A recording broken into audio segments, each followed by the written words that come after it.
Hey guys, Beast here. Want to go over kind of a multi-part series of improving the braking on the KLR, and what you're looking at is the first thing I recommend, a stainless steel braided line. If you're going to spend any time out in the actual bush, in the backcountry, you're going to have rocks, you're going to have branches, you're going to have sagebrush. They're all going to be yanking at this cable. Go watch I think it was my tool tube video where I showed you that I literally had the bolts walk out of my rear caliper. That thing got brought into the spokes of the tire, broke the spokes, it kinked the brake line, still works to this day, have not replaced it, and it got me, the trip wasn't canceled because I had a brake line completely come apart. Alright, so if you didn't take that, the link to see the other video, the tool tube video, there's the kink in there.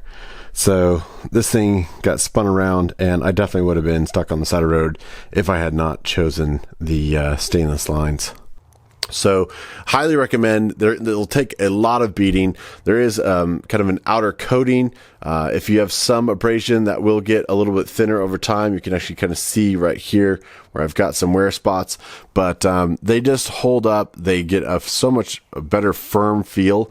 You don't have the pressure expanding the stock rubber line to give that squishy feel. So number one on my list, stainless brake lines.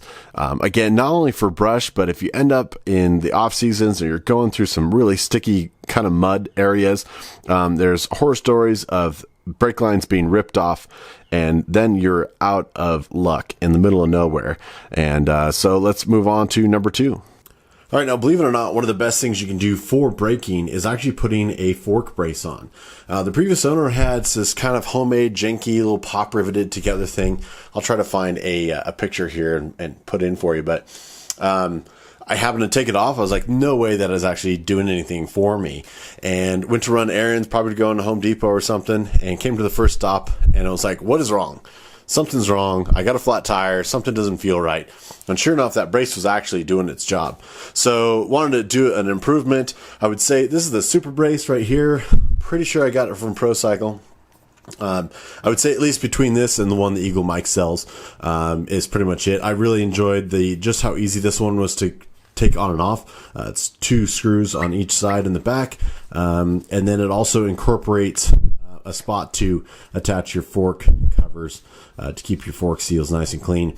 I like that part of it. The Eagle Mikes does have, I think, accessory holes in here that will allow you to do a low fender if you want to run a fender closer to the tire. I don't, because I'm always out in the mud. You can actually see the amount of wear and dirts and things that this thing has taken from abuse, totally being packed full of mud. This brace has been skimming the mud off the tire and doing a really good job of it and keeping my front tire moving even in the worst muck. But overall, I would say, especially carrying a big load, lots of luggage, driving aggressively, a solid fork brace is going to give you a ton of feedback, and it's really going to give you a better planted feel. Over corrugations in the road, you name it. If without this, for me at least, it feels super squirrely. Your forks are extremely long and there's no brace in the middle, so they want to kind of walk. You've got a big brake rotor on one side, and it's going to be grabbing on one side of your forks and causing that to twist. So a solid fork brace. I really like the super brace. I've had 0 issues with it. It's super tough. All right, now another modification that I decided to do was I went with I believe it's Happy Trails. They have a sort of billet aluminum rear brake bracket. And that's because I'll insert some pictures right here. The hole of the stock one was so loose that the brake pedal literally just swung back and forth. I tried to use a little bit of silicone tape to help buffer that, but it was just too far gone.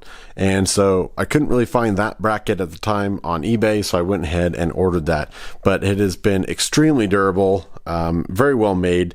It may be a little pricier for most of you guys if you're just looking to replace it on eBay. At the time, I couldn't find a replacement part for this, and I just couldn't accept that much slop. Every time I went to put my boot down, this might have been in a different spot, and I'm sure it was from a wreck or whatnot, but this thing has been flawless for the last 30,000 miles. So money well spent on there. And then of course I've got the actual guard, just because you lay this thing down and it could easily screw up and rip out some lines. So another thing for that. But I had to get that, so that's why you saw that in there. All right, now just as sort of a natural progression, all the things I spoke about, the stainless line, the steering brace, and a good quality pad is going to get you really far to get much better performance out of your brakes. Sort of the next step is going to a 320 millimeter rotor. And this is a Galfer one, very high quality. I had zero issues with it. You're still going to be using your stock caliper. You're just going to get a slightly relocation bracket. Doing this, I also realized that my previous owner had run KLR 250 forks on the KLR, which is a fun thing to find out when I called Galfer. And I was like, your adapter relocation bracket doesn't fit at all. The screws aren't even close. And maybe we'll put in a quick little video of that. But yeah, so hands down, you can see even just the amount of heat dissipation on here. You know, I scrub these things in pretty hard.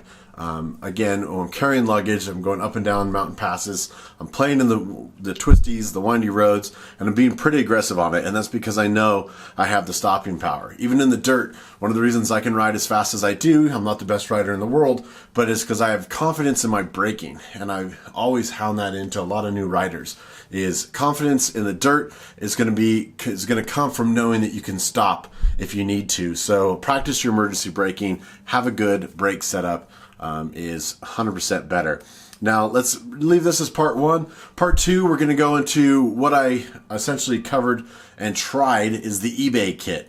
Got a lot of PMs about what happened to that. Am I still running it? And the answer is no. Quick answer. But let's go to part two for KLR brakes. And then we'll go from there. Part three, we're going to cover my present solution. So if you have no interest in looking for the eBay kit and you want to know exactly what I'm running and exactly what I recommend, then just jump to part three.